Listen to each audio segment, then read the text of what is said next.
मित्रों नमस्कार। मित्रों आज एक बार पुनः काशी एक रहस्य की इस श्रृंखला में मैं आप लोगों के साथ काशी एक बहुआयामी व्यक्तित्व की सनातन नगरी इस विषय पर चर्चा करूंगा, जिस पर प्रकाश डालने के लिए हमारे साथ उपस्थित हैं प्रोफेसर विभा त्रिपाठी जी। महोदया प्रणाम। महोदया मैं आपसे जानना चाहूंगा कि आपके अनुसार काशी को बहुआयामी व्यक्तित्व की सनातन नगरी कहे जाने का सबसे बड़ा कारण क्या है? आप हमारे दर्शकों को बताने की कृपा करें। आपको हमें संपर्क करने के लिए पहले बहुत बहुत धन्यवाद। काशी के विषय में यदि चर्चा करें तो हमको लगता है कि छोटे मुंह बड़ी बात है। काशी एक इतना केवल नगरी नहीं है, एक विचारधारा है, एक ऐसी नगरी जिसको अविनाशी कहा गया है। अनादिकाल से इसका उल्लेख तरह तरह से आता है। काशी, वाराणसी, वाराणसी, आनंद कानन, आनंदवन, महाश्मशान जैसे शब्दों से विभूषित वाराणसी और काशी साहित्य में बहुधा इंटरचेंजेबली हम कहें प्रयोग में आते रहे हैं जी। लेकिन जब हम काशी कहते हैं तो ऐसा लगता है कि हम एक बहुत पवित्र स्थान की चर्चा कर रहे हैं जी। और वाराणसी मात्र एक नगरी जैसी है जी। एक हम कह सकते हैं कि आत्मा स्वरूप है और दूसरा शरीर है जी। और हमारे पौराणिक साहित्य में तो इतना बहुशः इसका उल्लेख हुआ है जी। कि ये कहना कि ये एक नगरी की चर्चा हो रही अपने में ही बड़ा कठिन होता है विश्वास करना। और इसका साहित्य, पुरातत्व कितने प्राचीन काल से जाना जाता है, उसकी चर्चा होती आई है, वो तो एक विषय है ही है जी। जो दूसरी बात यह है कि इसको विश्व की प्राचीनतम जीवंत नगरियों में गिना जाता है जी।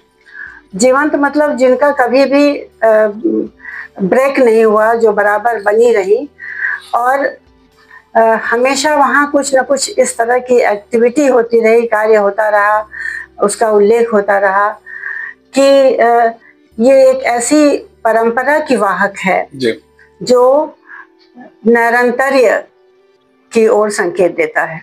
तो इसलिए हम अगर इसको सनातन कहें तो इसमें थोड़ा भी संदेह नहीं होता, क्योंकि बराबर ये बनी हुई है, बराबर ये अस्तित्व में है और विविध रूपों में अस्तित्व में है जी। आज हम काशी की जब चर्चा करते हैं तो मोक्षदायिनी नगरी, शिव की नगरी, या ऐसा तीर्थ जहाँ जाने से मृत्यु भी हमारे लिए ऐसा उत्सव का रूप ले लेता है कि लोग चाहते हैं कि हम काशी पहुँच जाएं और यहाँ पे ही हमारा शिवत्व हमको प्राप्त हो जाएगा, ये मान्यता है।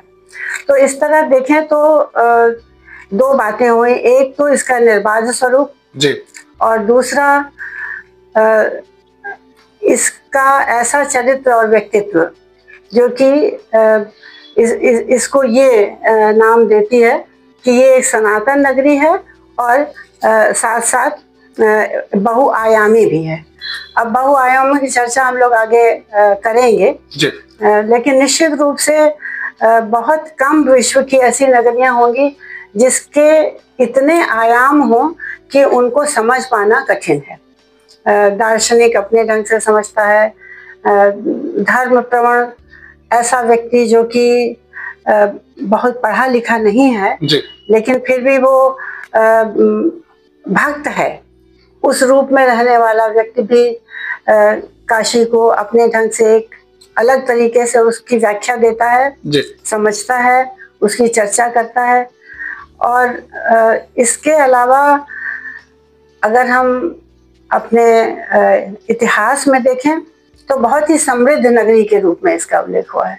महोदया मैं आगे आपसे जानना चाहूंगा कि एक पुरातत्वविद, इतिहासकार के नजरिए से काशी की निरंतरता और सनातनता को कैसे समझा जा सकता है? हाँ, आपका प्रश्न बड़ा सारगर्भित प्रश्न है जी, जी। अगर इसको देखें तो हमको दोनों पक्षों से काशी को समझने की चेष्टा करनी होगी। पुरातत्व में, इतिहास में, साहित्य में, तीनों को अगर हम देखें तो पहले पुरातत्व की दृष्टि से देखें तो पुरातत्व विदों ने, काशी हिंदू विश्वविद्यालय ने उत्खनन कराए हैं यहाँ पे काशी के। अब काशी की पहचान यही काशी है, ये कैसे हो जी। तो राजघाट का जो टीला है कृष्णमूर्ति फाउंडेशन पर जी।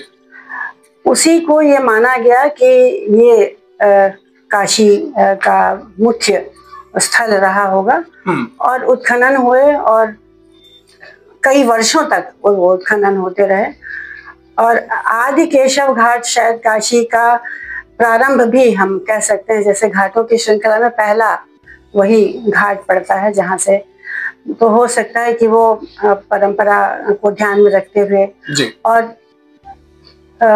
काशी वरुणा और गंगा के संगम पर स्थित है और दोनों तटों पर स्थित है, ये बात हमको पुरातात्विक साक्ष्यों से सिद्ध होती है। और शुरू में जब काशी हिंदू विश्वविद्यालय ने उत्खनन कराए तो उस समय तक रेडियो कार्बन डेटिंग का उतना चलन नहीं था जी। तो जो भी सिक्के मिले या अन्य पुरावस्तुएं मिली उनके आधार पर यह कहा गया कि लगभग 800 ईसा पूर्व से लेकर के और 1200 ईसा पूर्व के बीच के साक्ष्य हमको वहाँ राजघाट के उत्खनन से प्राप्त हुए जी।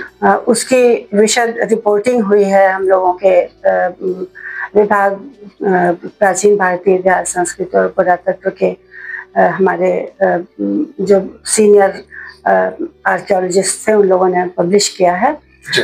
तो ये माना गया कि, लेकिन जो मुख्य बात थी जो हमारे इस प्रश्न से सीधी जुड़ती है वो ये कि इतने 100 वर्षों के बीच में कभी भी, जिसको हम लोग आर्कियोलॉजिकली कहते हैं कि कोई ब्रेक था, ऐसा नहीं मिला जहाँ से शुरुआत हुई। हाँ, ये ज़रूर हुआ कि शुरू का जो बसाव था वो बहुत छोटे क्षेत्र में था और लगता है कि ऐसे लोग थे जो कि भी सभ्यता के क्रम में बहुत नीचे ही थे, क्योंकि झोपड़ियों के अवशेष और ऐसे मिट्टी के बर्तन मिले जो कि बहुत उत्कृष्ट कोटि के नहीं थे। और उससे ये समझ में आता है कि कुछ थोड़े लोग आके गंगा और वरुणा के इस संगम स्थल पर बसे और लंबे समय तक वो तरह तरह से अपने जीवन को परिष्कृत करते रहे और ये क्रम बराबर चलता रहा। बाद में पुनः जो उत्खनन हुआ है, जो कि आर्कियोलॉजिकल सर्वे ऑफ इंडिया और ज्ञान प्रवाह के एजीज में प्रोफेसर विदुला जायसवाल और BR मणि जी ने कराया, उसमें जो रेडियो कार्बन तिथियां आई वो आश्चर्यजनक रूप से प्राचीन थी और 1600 ईसा पूर्व की रेडियो कार्बन डेट हमको अर्लीस्ट मिलती है। तो हम ये कह सकते हैं कि लगभग 1600 ईसा पूर्व से लेकर और आज तक बराबर काशी में जीवन चलता रहा बिना किसी रुकावट के। ये ज़रूर है कि संस्कृति के आयाम में विविधता आती गई, काशी का स्वरूप बदलता रहा, जैसा कि स्वाभाविक भी है, क्योंकि यही शायद सृष्टि का नियम भी है कि बदलाव ही जीवंतता का प्रतीक है और उन्नति का भी एक दर्शन हमको इसी से होता है जी। गंगा के किनारे बसा हुआ था, इसलिए गंगा धार्मिक दृष्टि से हम देखें तो हमारी माता के स्वरूप हैं, गंगा मैया हम लोग कहते हैं। और वो माता जो गंगा को हम देखते हैं वो काशी को सचमुच में माता के रूप में पोषण देती हैं, उत्साहवर्धन करती हैं लोगों का और सहायता होती है उससे। तो स्नान ध्यान धार्मिक दृष्टि से तो जो है सो है ही, साथ में व्यापार वाणिज्य एक स्थान से दूसरे स्थान पर जाने के लिए भी नौका के माध्यम से ही प्राचीन काल से लोग चलते थे। तो ऐसा कहा जाता है कि यहाँ से लेके और भारतवर्ष के दूरस्थ नगरों तक काशी के व्यापारी जाते थे और बराबर उनका संपर्क दूर दूर के देशों से बना हुआ था। और तीसरी बात ये हुई कि किसी एक समय ऐसा समझा जाता है कि काशी में जिन लोगों का वर्चस्व था वो शायद वैदिक सभ्यता संस्कृति से उतने अधिक जुड़े हुए नहीं थे। उसका कारण हमारे कहने का स्पष्टता अथर्ववेद में, शतपथ ब्राह्मण में, ऐतरेय ब्राह्मण में 2-3 ऐसे संदर्भ हमको मिलते हैं जहाँ उन ग्रंथों में काशी को एक गर्हित नगरी के रूप में चित्रित किया गया। वो कहते हैं कि वहाँ जिन जिन इन नगरों में किसी को जाना नहीं चाहिए उनमें काशी भी एक है। अच्छा। और काशी जितने रोग हैं, व्याधियां हैं, सबको काशी भेज दो। ये भी अथर्ववेद के उस संदर्भ में मिलता है। हम आपको स्पष्ट उसका संदर्भ भी दे सकते हैं, लेकिन उसकी आवश्यकता शायद अभी नहीं है यहाँ।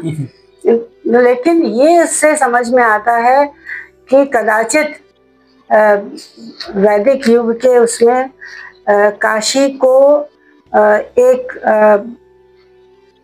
अनार्य नगरी के रूप में गिना गया था, क्योंकि जो ब्रह्मावर्त देश था जहाँ पर ज्यादातर हमारे वैदिक संस्कृति का प्रचार प्रसार था, काशी उससे दूर था। और जो जितना पूर्ववर्ती क्षेत्र हमारा है वो शायद उस अनार्य संस्कृति से ही ज्यादा संबद्ध था। दिवोदास की जो कथा है वो इसी तरफ संकेत करता है। और वो दिवोदास कहते हैं कि हमारे काशी में यज्ञ हवन नहीं होंगे। और शिव जी के आकाश मार्ग से जाते समय जो एक पौराणिक कथा है, माता अन्नपूर्णा को ये नगरी बहुत रुचती है और वो उसको आनंद कानन का नाम देती हैं और शिव जी से वो आग्रह करती हैं कि हम लोग यहीं पे आके रह जाएं, ये बहुत सुंदर स्थान है। तो इससे एक बात समझ में आती है कि शायद एक ऐसा काल था जब ये नगरी तो बहुत सुंदर और बहुत आकर्षक रूप से स्थापित थी, लेकिन जो देवकुल था, जो लोग थे, उनको इसके बारे में पता नहीं था, क्योंकि इस कथा से ये समझ में आता है कि वो आकाश मार्ग से जा रहे हैं और यहाँ देखते हैं तो उनको ये लगता है कि नहीं, बड़ा सुंदर स्थान है, ये रहने लायक है। और फिर शिव जी जब चाहते हैं कि वो आए यहाँ रहें तो उसमें बहुत व्यवधान आता है। तैयार नहीं होते दिव्यदास उनको अपने यहाँ बसने देने के लिए। तो वो बारी बारी से अपने गणों को, अनुचरों को, योगिनियों को, सबको भेजते हैं कि हमारे लिए वहाँ स्थान बनाओ। अंततो गत्वा गणेश जी आते हैं और वही सफल होते हैं शिव जी के लिए यहाँ स्थान बनाने में। तो अगर हम साहित्यिक उसमें जाएं तो ये समझ में आता है कि एक ऐसा कालखंड जिसमें लोगों को इसके बारे में ज़्यादा पता नहीं था, और पता भी था तो शायद उसको बहुत अच्छी दृष्टि से नहीं देखते थे।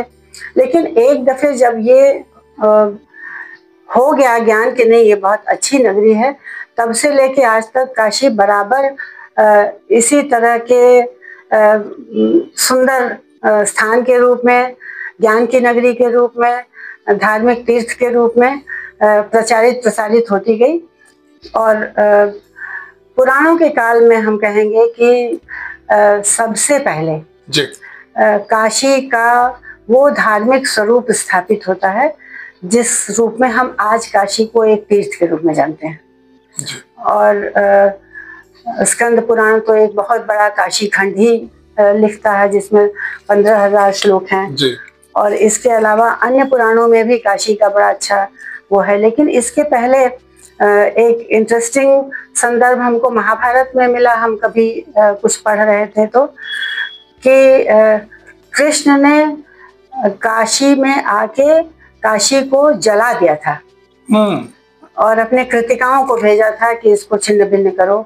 अच्छा। और अगर आपको ध्यान हो तो काशी की 3 राजकुमारियों को भीष्म पितामह हर के ही ले गए थे। तो वो भी एक विचित्र ही संदर्भ है। और तीर्थों का जो उल्लेख आता है उसमें काशी का कहीं पुराणों के पहले के युग में तीर्थ के रूप में उल्लेख नहीं हुआ है। प्रयाग तक तो है जी। लेकिन काशी को तीर्थ के रूप में जाना नहीं गया है। अब वो क्या परिवर्तन हुए, किस तरह हुए, वही शिव जी के साथ इसका जो सुयोग जुड़ता है। दूसरा जो इसकी भौगोलिक स्थिति है वो भी बहुत विशिष्ट है। एक तरफ वरुणा और जो कि विष्णु पद से निकली हुई बताई जाती है जी। प्रयाग के पास से मैलहन ताल है जहाँ से वो निकलती है और काशी में आके गंगा के साथ मिल जाती है। और शिव की जटा से निकली हुई गंगा जी हैं, उनका भी यहाँ अवतरण होता है जी। तो विष्णु और शिव दोनों का इतना सुंदर संयोग कदाचित किसी और स्थान पर नहीं हुआ। ये भी इसके एक तीर्थ के रूप में स्थापित होने की वजह हो सकती है। तो तब से लेके और आज तक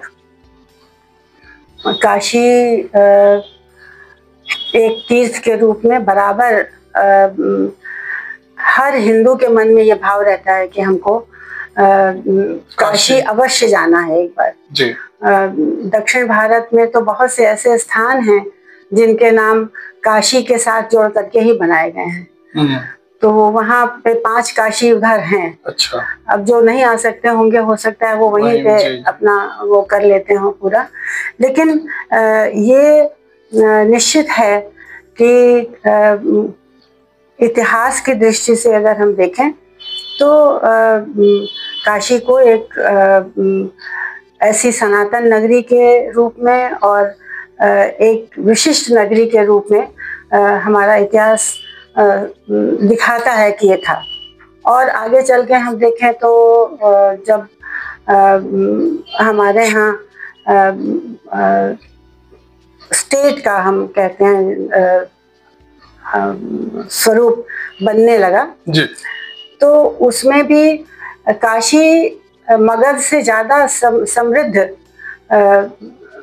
स्थान माना गया था। बाद में वहाँ पे जब पॉलिटिकल स्ट्रेंथ ज़्यादा बढ़ी तो काशी मगध और वत्स यानी प्रयाग और वहाँ के बीच में काशी को लेके बराबर युद्ध होते थे क्योंकि बहुत ज़्यादा समृद्ध नगरी थी। बाद में ऐसा समय आता है कि काशी के पर मगध का साम्राज्य स्थापित होता है और वहाँ विवाह में उनको काशी के 20 समृद्ध गांव दे दिए जाते हैं कि यहाँ से आप अपना उनकी जो रानी है उसके लिए जो भी उसको चाहिए वो इन गांवों से जो भी प्राप्त होगा उसकी उससे पूर्ति होगी। तो इस तरह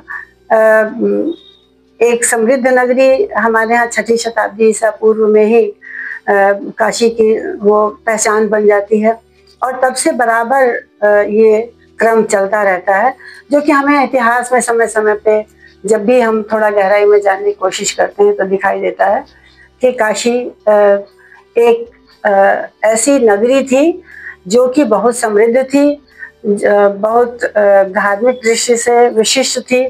शिव और विष्णु के अतिरिक्त यहाँ पे इतने तीर्थ हैं, स्कंद पुराण में 99 तीर्थों की चर्चा होती है। कण कण में शिव हैं ऐसा भी कहा जाता है। काशी के कंकड़ में शिव हैं और कोई ऐसा देवता नहीं होगा जिसको काशी में स्थान नहीं दिया। तो धार्मिक दृष्टि से देखें तो बहुत उदार दृष्टिकोण की नगरी ये रही है क्योंकि एक समय हमारे यहाँ शैव और वैष्णव के बीच में इतने युद्ध हुए, लेकिन काशी में तो शैव और वैष्णव ऐसा मिलजुल करके रहे कि एक ने दूसरे की और दूसरे ने पहले की बराबर आराधना भी किया, उनको स्थान भी दिया। देवी पीठ हैं, शक्ति पीठ हैं, 56 विनायकों की आपने अभी हाल ही में एक वो चर्चा कराई अपने पॉडकास्ट में, 12 ज्योतिर्लिंग है, 12 आदित्य। कोई ऐसा हमारे यहाँ देवी देवता का वो नहीं है जो काशी में जिसका वास न हो। शायद वही वजह है इसके एक ऐसी नगरी के रूप में स्थापित होने की। और साथ में अगर हम कहें तो काशी आज भी ऐसे लोगों का स्थल है जहां भारतवर्ष के हर कोने से लोग आकर के बसे हुए हैं। जी जी। वो भी शायद प्रतिनिधित्व ही करते हैं इस बात का, एक लघु भारत। हाँ, कि अभी ये लघु भारत के रूप में ये स्थापित है। ऐसा ही शायद एक ऐसा तीर्थ भी है जो कि शैव और वैष्णव और शाक्त और इन सबके सबसे ऊपर है जी। और साथ में दर्शन के भी यहाँ पे तरह तरह के वो दार्शनिक विचारों का भी एक यहाँ मेल हुआ है। तो आस्था, विश्वास, धर्म, इन सब के दृष्टि से हम देखें तो इतिहास हमें दिखाता है कि बराबर ये किन्हीं अच्छे कारणों से लोक में प्रिय रहा है। महोदया, मैं आपसे आगे जानना चाहूंगा कि बौद्ध, जैन और हिंदू सभी परंपराओं के लिए काशी का क्या महत्व रहा है? अभी हमने थोड़ी देर पहले जो बात कही जी कि काशी बहुत एक उदार नगरी रही है जी। जो भी यहाँ आया वो यहाँ पे स्वीकार्य हुआ। उसी क्रम में हम देखें कि एक विद्वत परंपरा काशी की रही है जी।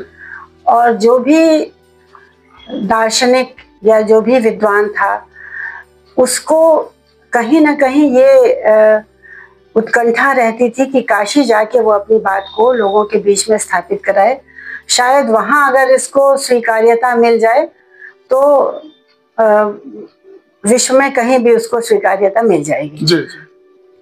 कदाचित यही कारण रहा होगा कि भगवान बुद्ध जब बुद्धत्व को प्राप्त हुए तो वो गौतम सिद्धार्थ से बुद्ध बने और पहला जो उनका स्वप्न था या पहली जो उनके अंदर इच्छा थी वो ये कि वो काशी जाके अपनी बात को लोगों के बीच में प्रचारित करें या लोगों को बताएं और फिर उनको ये मान्यता हो कि ये जो भी उनका ज्ञान प्राप्त हुआ है वो कितना ग्राह्य होगा। जी।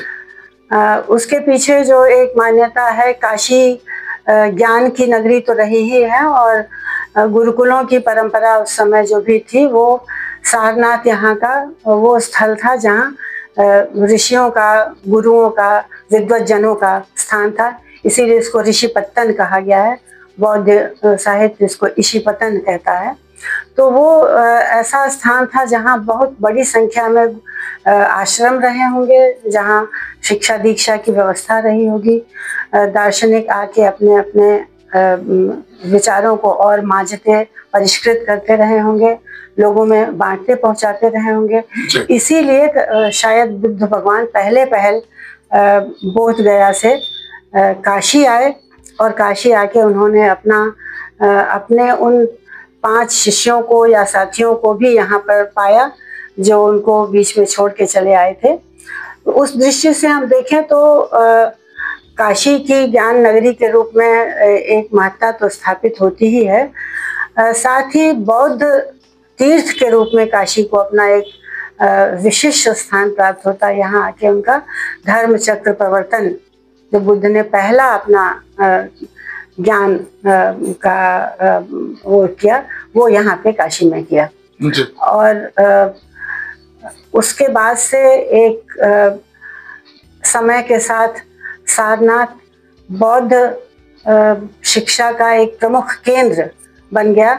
अब हम ये तो नहीं कह सकते कि यहाँ से ब्राह्मण धर्म के लोगों का लोप हो गया होगा, लेकिन कुछ ज़रूर ऐसा हुआ कि बुद्ध के जो भी विचार थे, जो दर्शन था, उसका प्रचार प्रसार होने के क्रम में काशी का बहुत बड़ा योगदान है।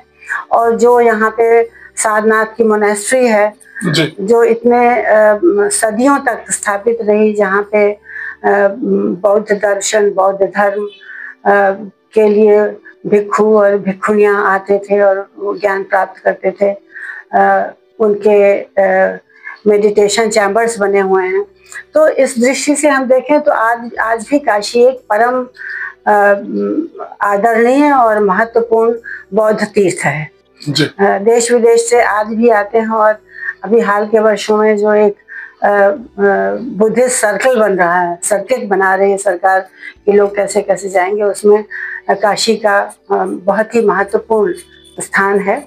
और बहुत से यहाँ पे तिब्बती भी बहुत हाल तक, जिसको हम चीनी भी कहते थे, और श्रीलंकाई, ऐसे बहुत से मंदिर हैं, मठ हैं जहाँ से बौद्ध धर्म का प्रचार प्रसार होता है। लोग आते हैं प्रतिवर्ष यहाँ, हर पर्व को उत्साहपूर्वक मनाया जाता है। तो इस तरह बौद्ध तीर्थ के रूप में काशी का एक बहुत महत्वपूर्ण स्थान हम मान सकते हैं। और बुद्ध के लिए ये भी कहा जाता है कि जिन 6ठी शताब्दी में जो कुछ साहित्य से हमको मिलता है कि कुछ ही नगरियां स्थापित हुई थी, बाकी सब काशी ग्राम का उल्लेख हमको मिलता है।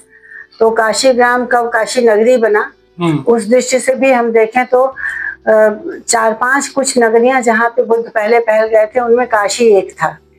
तो नगरी के रूप में स्थापित होना और बौद्ध तीर्थ के रूप में स्थापित होना, दोनों साथ साथ लगता है। क्योंकि बौद्ध धर्म की एक बड़ी विशेष बात हमने ऑब्जर्व की, वो ये कि हर ऐसे केंद्र में हमको बुद्धिस्ट मोनास्टिक सेटलमेंट्स मिलते हैं जहाँ पे नगर हैं, जहाँ पे संपन्न व्यापारिक वाणिज्य व्यापार देखने को मिलता है।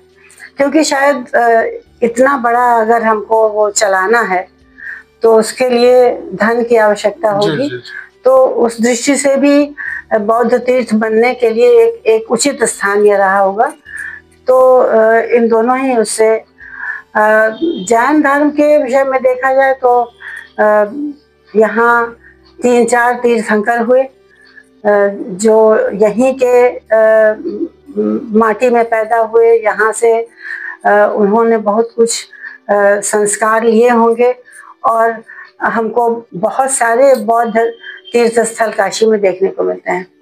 तो इस तरीके से देखें तो ब्राह्मण धर्म के अतिरिक्त बौद्ध जैन इन दोनों के लिए, सिखिज्म के लिए भी ये एक महत्वपूर्ण स्थान है। तो जैसे शुरू में ही हम लोगों ने बात की कि काशी में कुछ ऐसा है ही कि इसने हर तरह के विद्वानों को, हर जगह के लोगों को, और जो भी लोग थोड़ा बहुत आध्यात्मिक उसमें विश्वास करते थे, उन सब लोगों को आकृष्ट करता है।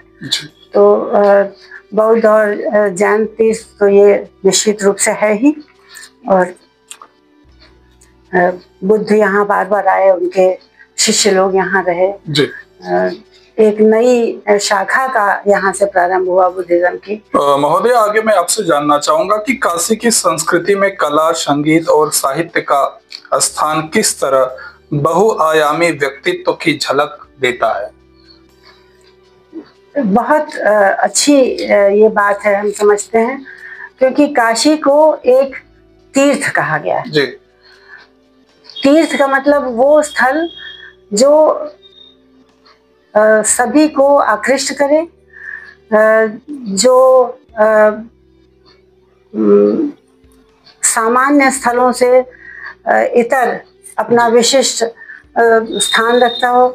और काशी को तो ये भी कहा गया है कि हमारी कॉस्मोलॉजी में एक बहुत विशेष इसका अस्तित्व ही है, जिसको कहा गया कि शिव के त्रिशूल पर स्थित है। और वो 3 जो टीलों को मिलाकर शायद वो त्रिशूल का रूप भी बनाती है, जहाँ गंगा उत्तर वाहिनी होकर आती हैं।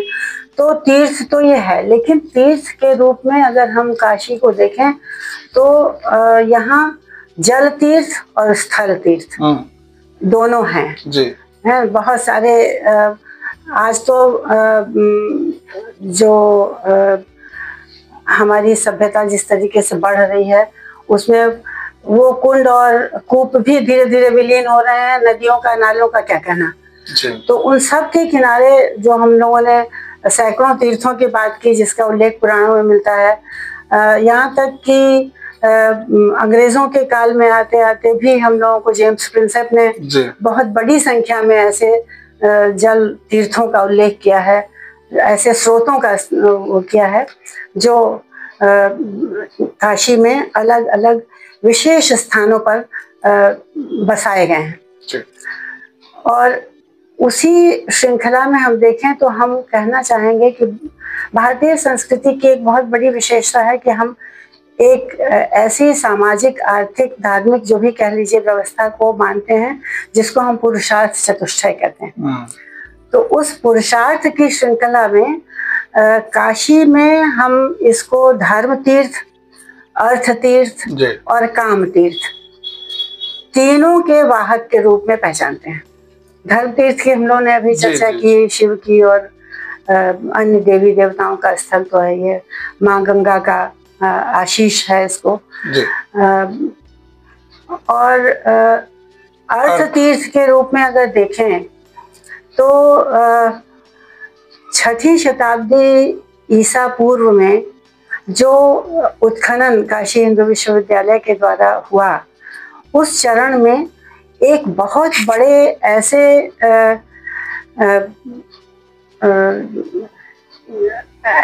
स्थान का साक्ष्य मिलता है जो लगता है कि नाव से सामान आता रहा होगा, यहाँ अनलोड होता रहा होगा और यहाँ से सामान जाता रहा होगा।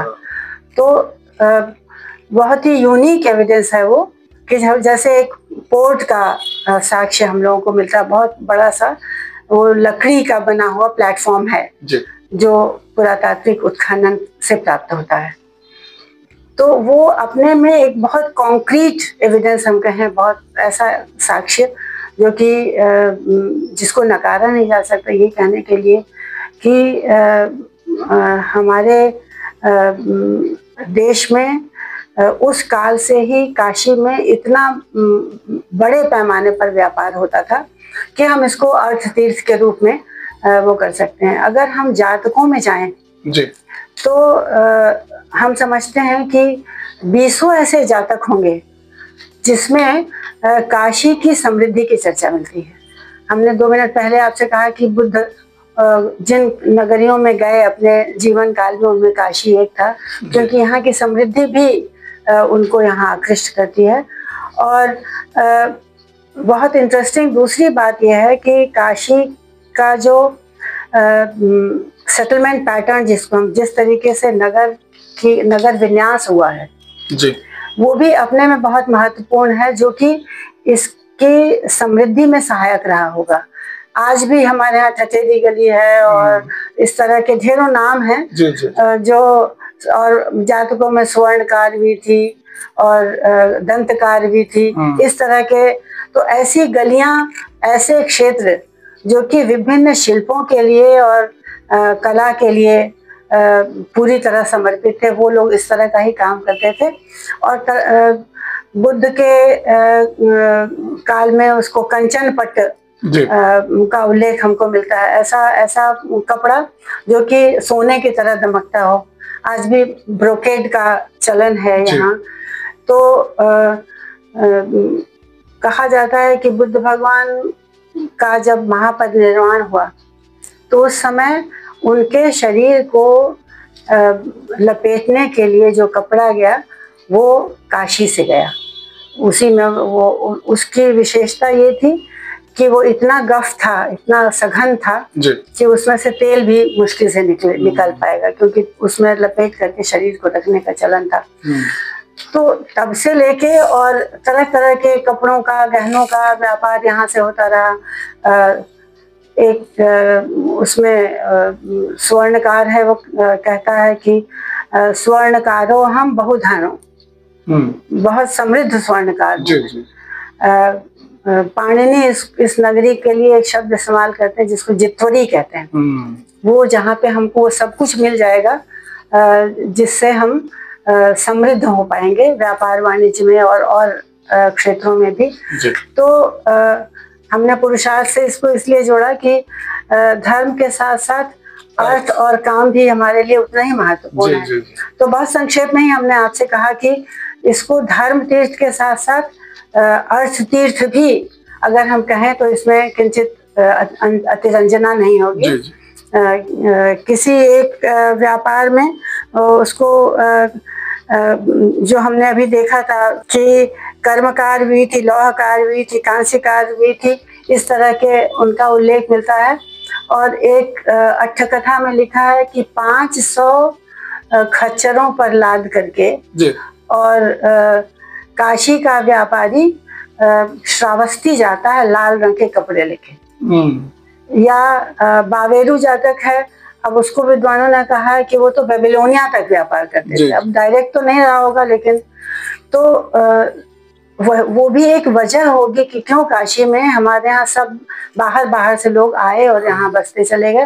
व्यापार से ही समृद्धि होती है, और व्यापारी जब आता है तो अकेला नहीं आता है, अपने साथ पूरे अपने रेटिनू को लेके चलता है, जिसमें उसके पूजा पाठ कराने वाले भी होंगे, उसके विद्वान भी होंगे, उसके जो भी संस्कार कराने वाले लोग होंगे वो भी होंगे। तो आज भी हम देखें तो काशी में तमिलनाडु से आने वाले लोगों के अलग मंदिर भी हैं, उनके धर्मशालाएं भी हैं, उनके पुजारी भी हैं। तो एक ऐसी व्यवस्था शायद व्यापार वाणिज्य की वजह से काशी में पनपी कि इसको एक अर्थ तीर्थ का हमने स्थान हम दे सकते हैं। और तीसरा जो है काम तीर्थ, तो शिव की नगरी है, नटराज है, संगीत के देने वाले हैं, दक्षिणामूर्ति हैं, ज्ञान परंपरा को भी हम उन्हीं से प्राप्त कर सकते हैं, उन्हीं की आराधना से प्राप्त कर सकते हैं। तो इस तरह अगर हम देखें तो संगीत के घराने हमारे पास वो हैं। और हम लोगों को जो उत्खननों में छोटी छोटी मृण मूर्तियां मिलती हैं, उनमें कुछ एक ऐसी मूर्तियां हैं जिसमें ढोल भी और मंजीरा भी और इस तरह के वाद्य यंत्रों के साथ गायकों और नर्तकों की मृण मूर्तियां मिलती हैं। तो अनादिकाल से शायद संगीत के क्षेत्र में ये इसका बहुत महत्वपूर्ण स्थान था, और आज तक वो परंपरा हमारा काशी घराना है। शास्त्रीय के अतिरिक्त लोक संगीत में भी गिरजा देवी जी ने हमारी लोक संगीत की परंपरा को इतना जिला के रखा। तो जितने हमारे उत्सव हैं, बुढ़वा मंगल जैसे उत्सव से लेकर के और संकट मोचन का जो संगीत समारोह होता है, दुर्गा मंदिर में अभी चल ही रहा है, तो ऐसे ध्रुपद मेला तुलसी घाट पर होता ही है। तो संगीत की परंपरा को ले करके काशी बराबर न केवल उसको लेके चलता रहा है, उसका परिष्कार करता रहा है। तो हमारे यहाँ संगीत की ये परंपरा, नृत्य की कथक जैसे नृत्य में भी, जो कि जहाँ लखनऊ का एक वो है, काशी की अलग शैली है। तो हमारे संकट मोचन के महंत जी अभी भी मृदंग बजाते हैं, 2 पुष्ट से बजा रहे हैं। उनके चाचा जी बजाते थे, वो भी बजाते हैं। इनके पिताजी पंडित वीरभद्र मिश्र जी, वो भी, उन्होंने ही एक्चुअली इतनी गति दी संगीत समारोह को कि जितने स्वनाम धन्य संगीतज्ञ हैं हमारे भारतवर्ष के, कुछ एक विदेशी संगीत वाले भी हैं और अपने देश के अलग अलग परंपराओं के हैं, जो अलग अलग विधाओं के हैं, जो आकर के बराबर यहाँ संकट मोचन भगवान के दरबार में अपनी हाजिरी देते हैं, जैसा वो लोग कहते हैं। तो संगीत की परंपरा को तो आज भी काशी उसी तरह से जीता है। साहित्य में अगर जाएं तो एक इंटरेस्टिंग किस्सा, ऐसे तो हम लोग दोष देते हैं मुगलों को यहाँ के बहुत सारी समस्याओं के लिए, लेकिन दारा शिकोह आके काशी में बहुत महीने रहे थे। उन्होंने संस्कृत सीखी थी और उपनिषदों का जो फारसी में अनुवाद हुआ जिसके बाद वो विश्व में प्रचारित हुआ, उसका श्रेय उनको हमें देना चाहिए जी। और उससे लेके और तुलसीदास जी को, कबीर को, रैदास को और जयशंकर प्रसाद, हाँ, और आज तक भी जयशंकर प्रसाद हुए, हजारी प्रसाद द्विवेदी जी हुए, शिव प्रसाद गुप्त ने, भारतेंदु हरिश्चंद्र ने खड़ी बोली की शुरुआत और उसको एक रूप देने का श्रेय उनको जाता है। और उन लोगों के बहुत सारे ऐसे पारिवारिक संगठन जैसे आज भी हैं जो काशी के साहित्यिक परंपरा को, दार्शनिक परंपरा को शंकराचार्य जी से लेकर के और रामानुजाचार्य तक, और आज भी हम देखें तो बहुत सारे ऐसे योगी और विचारक और लाहिड़ी महोदय से लेके गोपीनाथ कविराज जी को देख लें तो दर्शन और साहित्य इन सब क्षेत्रों में बहुत योगदान है काशी का। जो भी अगर कोई हिंदी साहित्य की चर्चा करता है तो काशी को छोड़ नहीं सकता। हमारे आलोचक काशीनाथ सिंह जी के जो भाई है, क्या नाम है उनका, नामवर सिंह जी, मतलब उन्होंने आलोचना की जो विधा थी उसको एक नया आयाम दिया। तो जितनी भी विधाएं हैं साहित्य की, संस्कृत साहित्य की भी रचनाएं यहाँ बहुत सी हुई, तो हम कह सकते हैं कि काशी को कला में, साहित्य में, संगीत में शिव का वरदान है, जो उन्हीं के आशीर्वाद से ये तरह तरह की विधाएं पल्लवित हो रही हैं, पुष्पित हो रही हैं, और आज भी नए नए लोग रचनाएं कर रहे हैं। ऐसा नहीं है कि ये विलीन हो गया हो। तो इस तरह जो हमारा एक ये सोचना था कि धर्म और अर्थ और काम तीनों विधाएं, जिससे मोक्ष की नगरी तो ये है ही, तो मोक्षदायिनी नगरी जो पुरुषार्थ चतुष्टय की परिकल्पना है, वो काशी में वो समग्र रूप से हो जाती है। तो इस दृष्टि से परम तीर्थ मान सकते हैं हम काशी को। महोदय, आगे मैं आपसे जानना चाहूंगा कि आधुनिकता और वैश्वीकरण के बीच काशी अपनी बहुआयामी परंपराओं को कैसे संरक्षित कर रही है? देखिए, ये बहुत बड़ा चैलेंज है जी आज के युग का, क्योंकि इस समय हमारे पास इतने साधन तरह तरह के उपलब्ध हैं जी कि आधुनिकीकरण जो है धीरे धीरे हावी हो रहा है। लेकिन काशी की एक विचित्र प्रवृत्ति है, काशी के लोगों की कह लें कि वो अपनी चीज़ों को कभी छोड़ना नहीं चाहता है।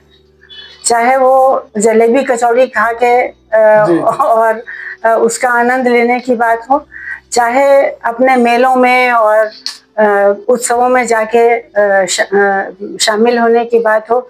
आज भी दुर्गा कुंड पर जो मेला लगता है, तो शायद ही कोई ऐसा परिवार होगा जो अपने बच्चों को लेके वहां ना गया हो जी। और हम लोग भी बचपन में अपने बच्चों को लेके उनको दिखाने के लिए जाते थे। या बाटी चोखा है, महामूर्ख सम्मेलन है, ऐसी विचित्र परंपराएं यहाँ की हैं जो यहाँ के लोग कभी छोड़ने के लिए तैयार नहीं है। चाहे जितना भी अब सिमट रही होगी चीज, दायरे सिमट रहे होंगे, लोगों की उपस्थिति उतनी नहीं हो रही होगी, लेकिन फिर भी परंपराएं आज भी काशी में जीवित हैं। और हर परंपरा जीवित है, चाहे वो कजरी की परंपरा हो जो लोक से उठ के काफी कुछ अब उनके पास पहुंच गई है, जो कि उसको विशेष आयोजनों पर गाएंगे और लोगों तक पहुंचाएंगे। तो रहन सहन, खान पान, शिक्षा दीक्षा, संस्कार, ये सभी आज भी हमारे परिवारों में पूर्णतः पोषित हैं जी। और जब तक ये होता रहेगा तब तक वो विलुप्त तो शायद नहीं होगा, चलता रहेगा। क्षीण भले हो जाए लेकिन जीवित तो रहेगा ही। साथ में अगर हम अपनी कुछ पुरानी चीज़ों को थोड़ा सा और गति दे सकें और शक्ति दे सकें, क्योंकि आज की सरकार को हम साधुवाद देना चाहेंगे कि बहुत सी पुरानी परंपराओं को या पुराने चीज़ों को जो कि काफ़ी कुछ पीछे चली गई थी, विलुप्त होने लगी थी, उनको जीवित बनाने के लिए प्रयास हुए हैं जी। तो वो अगर थोड़ा सा लोगों को प्रोत्साहन मिलेगा तो वो परंपराएं पुनर्जीवित हो जाएंगी जो लुप्त प्राय थी। या जैसे आपसे कभी चर्चा की थी ज्ञान प्रवाह में, वो लोग जो काशी की परंपरा को लेकर के धातु शिल्प का एक स्वरूप था, उसको उन्होंने फिर से पुनर्जीवित किया है जी। और अपने स्तर पर हमने भी ठठेरी बाजार में और यहाँ वहाँ जा करके कुछ कार्य करने का प्रयास किया है कि अगर वो चीज़ें लोगों को तुरंत नहीं भी मिलती हैं तो कहीं हम लिख पढ़ करके अपने आर्टिकल्स से और उनसे लोगों के बीच में पहुंचा तो दें, ताकि जब किसी को इच्छा होगी तो वहां जा करके और फिर वो उसको पुनर्जीवित कर सकेगा या उस लोगों को प्रोत्साहित करेगा। कुछ नए रूप में जो हमने आपसे दंतकार विधि की चर्चा की, अब आज हमारे यहाँ अशोक गुप्ता जी का जो परिवार है बनारस बीड के नाम से जी, वो रेनोवेट होकर के विश्व स्तर पर पहुंच गया है। तो ऐसे शिल्प भी हैं। हमारा ब्रोकेड का वो, अब हम सोना चांदी तो नहीं लगा सकते, लेकिन कुछ नए तरीके से हम उसमें प्रयोग कर ही रहे हैं। तो आज भी बनारसी साड़ी और बनारसी कपड़ा और बनारसी, हाँ, अब नया सबसे जो है ये मीनाकारी को रिवाइव करने की बात हुई, जो कि लकड़ी की खिलौने आज भी उसी तरह लोग शोध भी कर रहे हैं। आपने कुछ लोगों से अपने इस क्रम में बातचीत की, उसमें कुछ लोग इन्हीं काष्ठ शिल्प जो काशी का है उस पर शोध भी किया है। और परंपराओं में देख लीजिए तो पंचकोशी परिक्रमा जी, वो भी पूरी तरह से जीवित है और एक ऐसी परंपरा है, अंतर्गृही हो या पंचकोशी हो, लोगों की आस्था के कारण जी, वो काशी में उसी तरह से जीवित है। और काशी हिंदू विश्वविद्यालय में कुछ लोग शोध भी कर रहे हैं, जो पंचकोशी मार्ग पर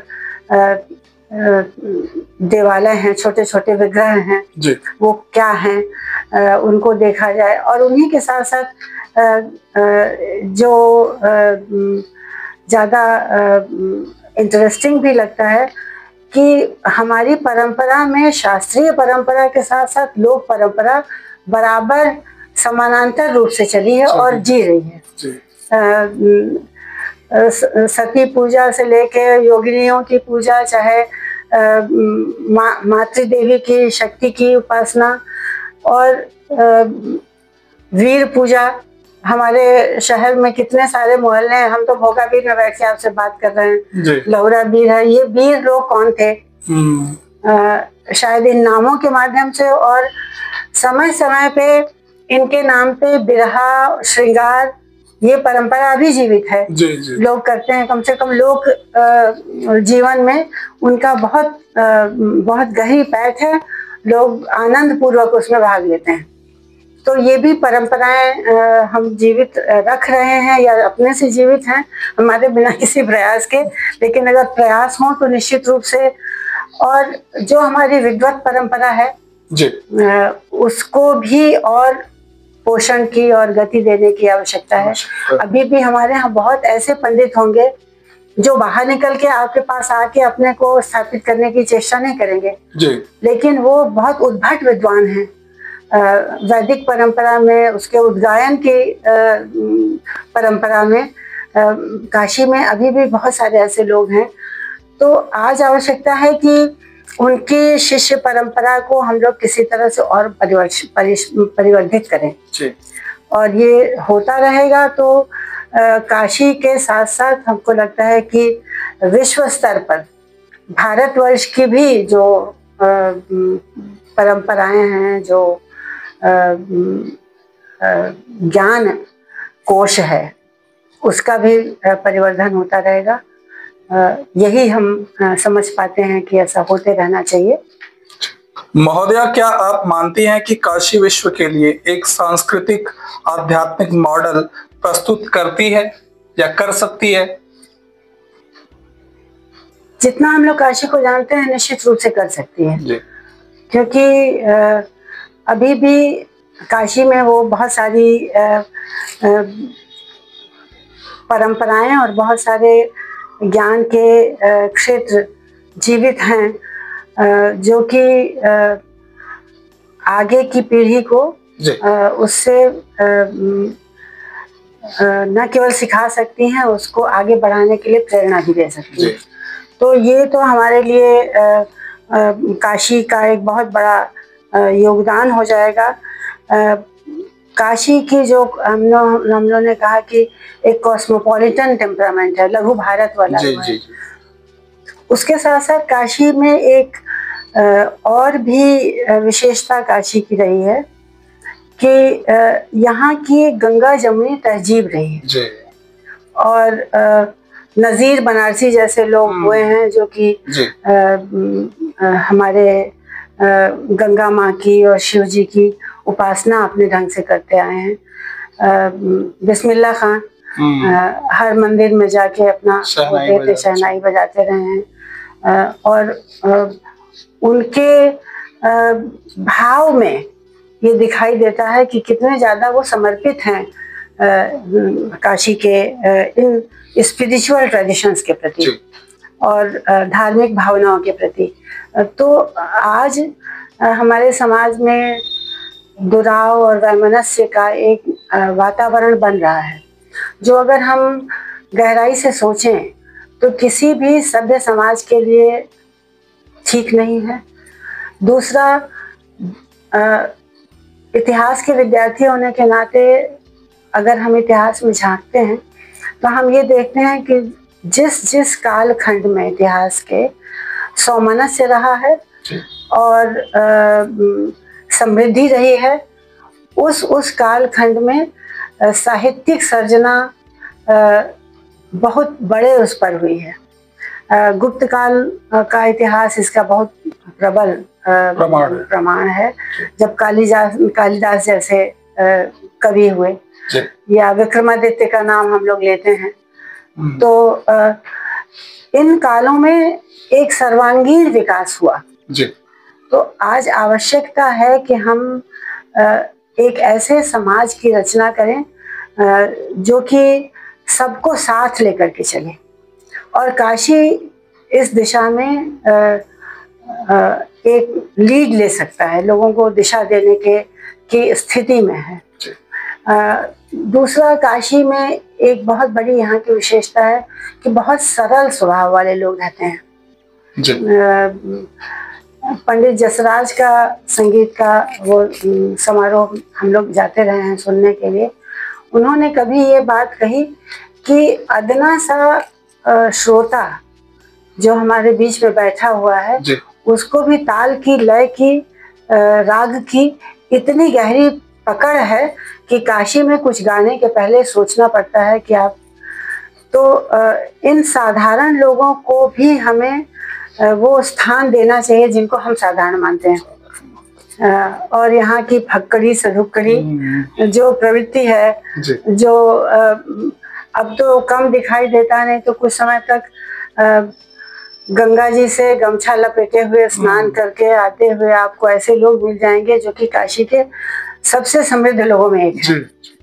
तो ये जो यहाँ की सरलता है, जो सबको सम्मान देके सबको अपने अपनत्व की भावना के साथ अपनाने की प्रवृत्ति है काशी में, वो हम लोगों को निश्चित रूप से उसका पोषण करना चाहिए।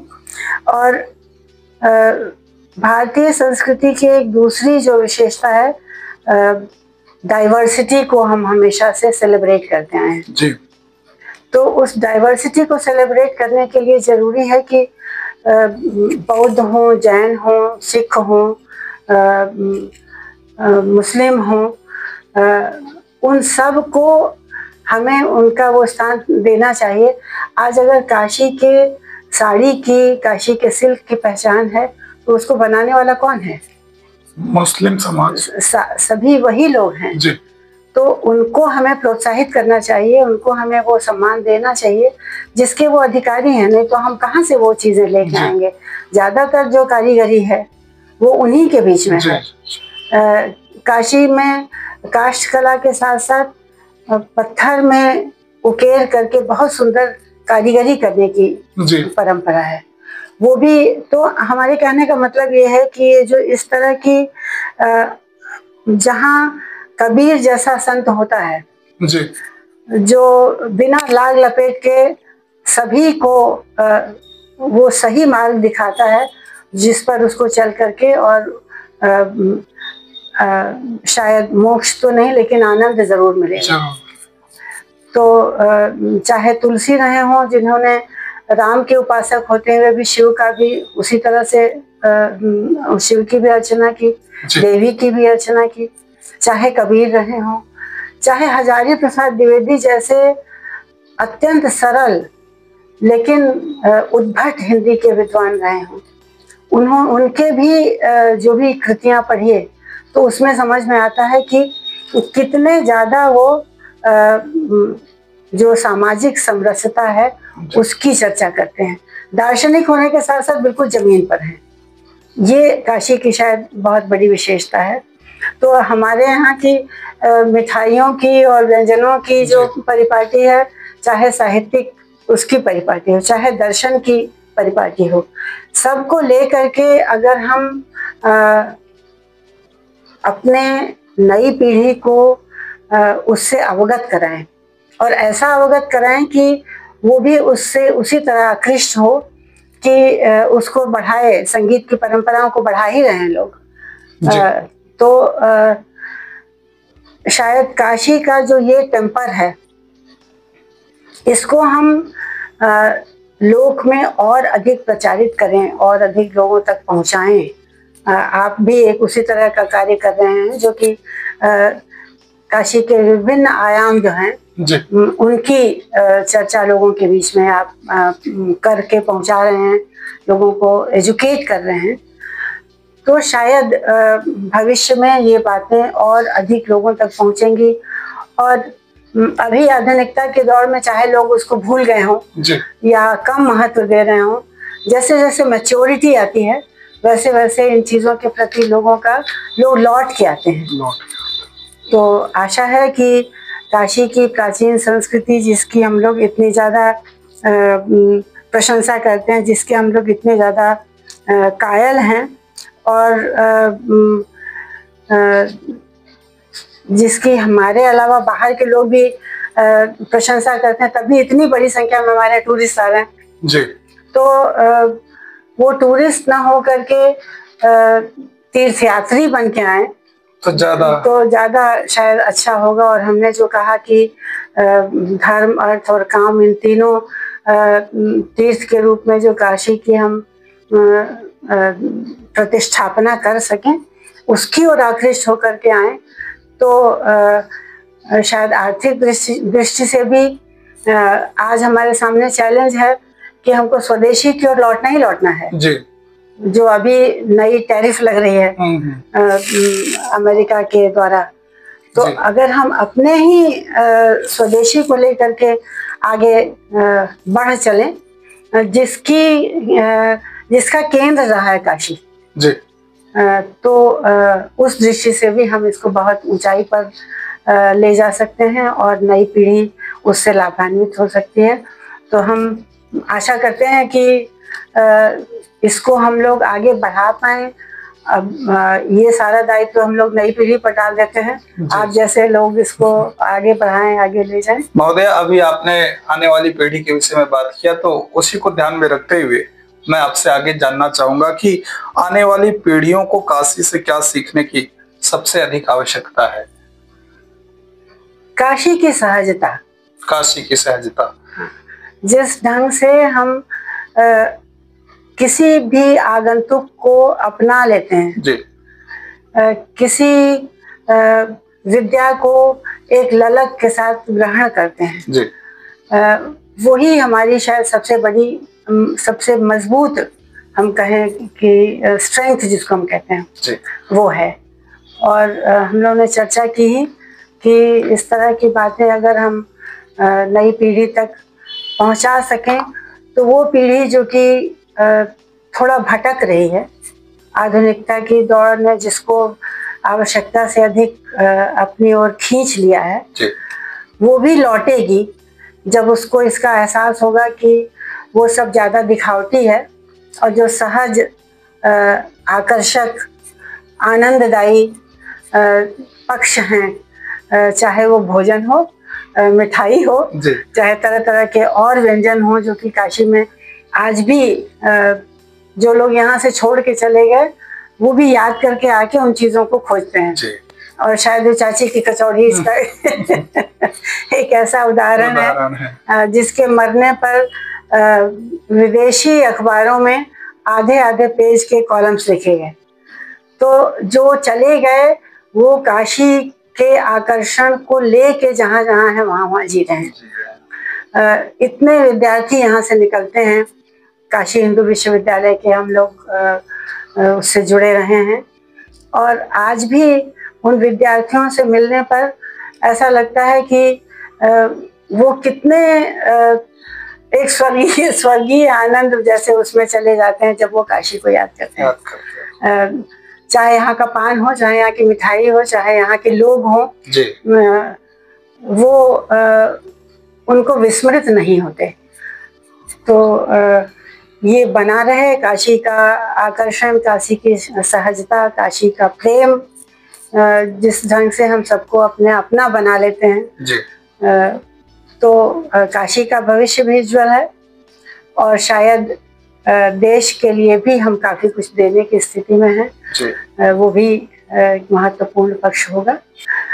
हम लोग अपनी चर्चा को विराम दें, उसके पहले हमें एक बहुत अच्छे शब्द, वो भी ऐसे व्यक्ति के द्वारा कहे हुए देखने को मिले जो कि बहुत बड़ा आलोचक था भारतीय संस्कृति का भी और शायद जो भी कुछ भारतीय था उस सब का। M.A. शेरिंग का नाम हम लोग काशी के इतिहास के चर्चा करते हैं तो ज़रूर सुनते हैं। तो कुछ एक बातें जो उन्होंने कही उनको हमने नोट किया यहाँ कि Banaras represents India religiously and intellectually, just as Paris represents the political sentiment of France. There are few cities in the world of greater antiquity and none that have uninterruptedly maintained their ancient celebrity and distinction. तो ये एक ऐसी बात ये कह गए कि हमें लगता है कि इसको हमें ज़रूर आपके साथ साझा करना चाहिए था। दूसरे एक हॉबर्ट वैक्सी हुए थे, वो एक इतिहासकार थे और दिल्ली में अंग्रेज़ों ने उनसे शिक्षा के बहुत से संस्थान, दिल्ली यूनिवर्सिटी की स्थापना में उनका बहुत बड़ा योगदान था। वो उस समय यहाँ थे। उन्होंने भी लगभग इसी से मिलता जुलता एक वाक्य कहा, as a historian I am in a position to assert that the citizens of Varanasi privileged to be placed in a divine atmosphere by having taken birth in the lap of Indian civilization, the greatness of which cannot be compared with the history of any other place in the world. तो काशी को इतना ऊंचा स्थान इन दो विदेशियों ने दिया कि शायद विश्व में ऐसा कोई दूसरा नगर उनके सामने ना आया हो। और अब आज से लगभग 100 वर्ष पहले की ये उक्तियाँ हैं और काशी की संस्कृति, काशी की पवित्रता और यहाँ का वातावरण समय समय पे गालिब जैसे उनको भी आकृष्ट करता आया है, जिन्होंने कहा कि अगर मैं संभव होता तो मैं काशी में ही बस जाता। तो काशी में कुछ तो ऐसा है जिसको हम लोग विशिष्ट कह सकते हैं। अब उस विशिष्टता को जीवित रखना ये हमारे सामने बहुत बड़ा लक्ष्य होना चाहिए और चैलेंज भी है। तो इसी के साथ हम आपको धन्यवाद देते हैं कि आपने हमें इतना बात करने का और अपने विचारों को व्यक्त करने का अवसर दिया। महोदया, धन्यवाद तो मैं आपका करना चाहूंगा कि जिस तरीके से आपके पास समय का अभाव रहता है, इसके बाद भी मेरे एक बार प्रार्थना करने पर ही आपने मुझे जो अपना सानिध्य प्राप्त करने का शुभ अवसर दिया, उसके लिए मैं आपका एक बार पुनः धन्यवाद और प्रणाम करता हूँ। आपको भी हम धन्यवाद फिर से देते हैं कि आपके माध्यम से हम और लोगों तक पहुंच सके और काशी के बारे में जो बहुत संक्षिप्त जानकारी हमें है उसको उसमें से थोड़ा बहुत कुछ लोगों तक पहुंचा सके। ये मेरा सौभाग्य है। Thank you.